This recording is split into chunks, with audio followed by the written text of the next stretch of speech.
Here we are with Ivy and Bean break the fossil record. We're going to move on to chapters 5 and 6 today.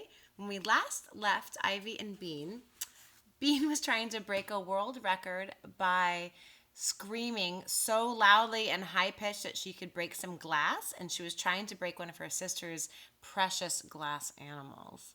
And her dad popped in and said, "What is going on?" So let's see what happens next. How she's going to break a world record. Chapter 5 is titled, "Watch Your Tail, Mary Anning." It was cold outside.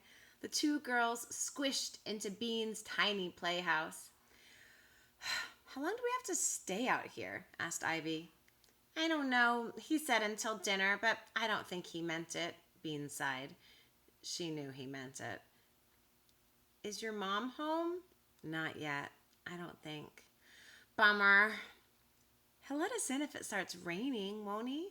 "Yeah, but I don't think it's going to rain," said Bean, peering out the bitty window at the sky. There they are. They're stuck there because they got in trouble. Turns out if you scream like that, you might have to go outside.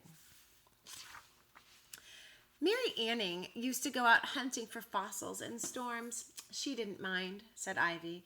"She built her own wooden tower next to the cliff where she saw the skeleton, and she lay down on it and chipped the ichthyosaur out of the cliff, even though the tower was shaking and the rain was pouring down on her." "Why didn't she just wait until it stopped raining?" asked Bean. "She was afraid that the bones would get washed away in the storm," explained Ivy. Wow.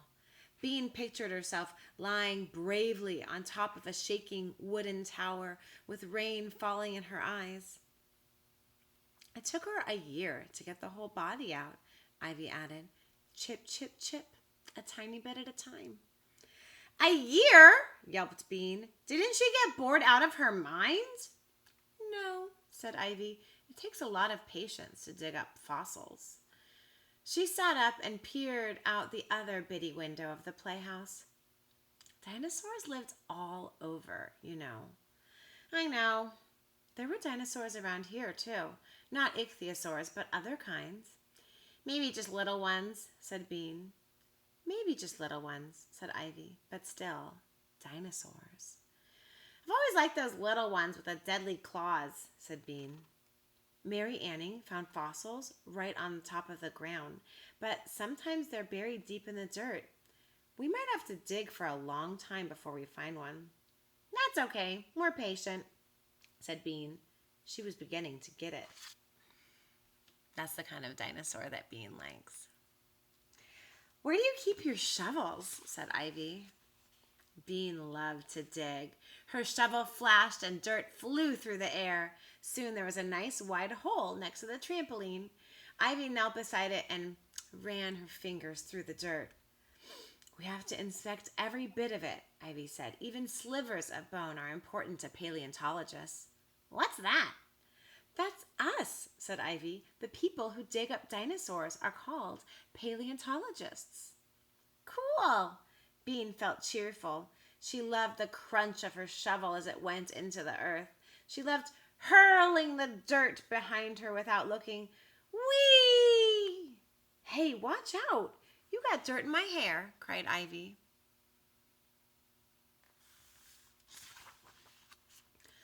"We're paleontologists. We can't be afraid of a little dirt," yelled Bean. The hole was almost 2 feet deep, and the dirt was getting darker and wetter. She flung a big hunk of it over her shoulder. "Ouch!" Something bounced off Ivy's head and landed next to her knee. She picked it up, brushing away the mud that was stuck to it. What was it? It was about as long as her hand. It was narrow at one end and flared out at the other. It was grayish brown. It was a bone. "Bean," Ivy gasped. "Look it, I got one." Bean's shovel crashed to the ground, and she rushed to Ivy's side. Ivy handed her the gray-brown bone. Bean stared at it and then gave it a long whistle. "Watch your tail, Mary Anning," she said. "Here we come." Chapter 6 is called Ivy Beanosaur. Look at that illustration. What do you think they're doing? What did they find? They dug for half an hour without finding any more bones. Bean was on the edge of giving up. She figured that one bone was a lot more than most people found. But then she thought of Mary Anning. Chip, chip, chipping for a year. She didn't want to be wimpier than Mary Anning or Ivy. So she dug and dug. Ivy's nose was running and she had mud all over her. Also, her feet had gone to sleep from being kneeled on, but she didn't give up either. She combed through each new load of dirt with her fingers, feeling for bones. She found a lot of rocks. She found a marble. She found a piece of blue plastic. Then her fingers, burrowing into the mud like worms, plucked out another bone. This one was shorter and thicker, but it was definitely a bone. "I got another one," she called. Bean dropped down beside her and looked at the gray-brown lump. "We rock," she said. "No, we fossil," giggled Ivy. She dusted the bone carefully and put it next to the first one. "We can put them together later," she said. "How do you put them together if you don't know which dinosaur it is?" asked Bean. "It's like a puzzle, I think. You look for pieces that fit together," said Ivy. "We can look in dinosaur books too, so it's a lot easier for us than for Mary Anning. She didn't have any pictures to look at. But," she remembered, "Mary Anning found the whole ichthyosaur, so she didn't need to put it together." "It's sort of cheating to find the whole thing," said Bean. "Oh, man, here's a big one." She fished around in the dirt and pulled out a thick, heavy bone. It was a very serious-looking bone. Bean held it up. It reached from her hand to her elbow. She whistled. "Whew! This is no little cute dinosaur. This is a big, scary dinosaur." "What if it's just its little finger?" said Ivy dreamily. "Monsterosaur," said Bean.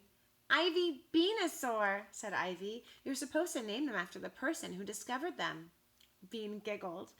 Then her shovel hit something hard. Another bone appeared, this one smooth and rounded. "Whoa, Nellie!" cried Bean. "I think I got a piece of its skull." A few minutes later, Bean found another small bone. Ivy found two more, one big, the other medium. There was no doubt about it. The backyard had been swarming with dinosaurs. "You know," Ivy said, holding up her ninth bone. They didn't even call out when they found them now. "Mary Anning was 12 when she found her ichthyosaur.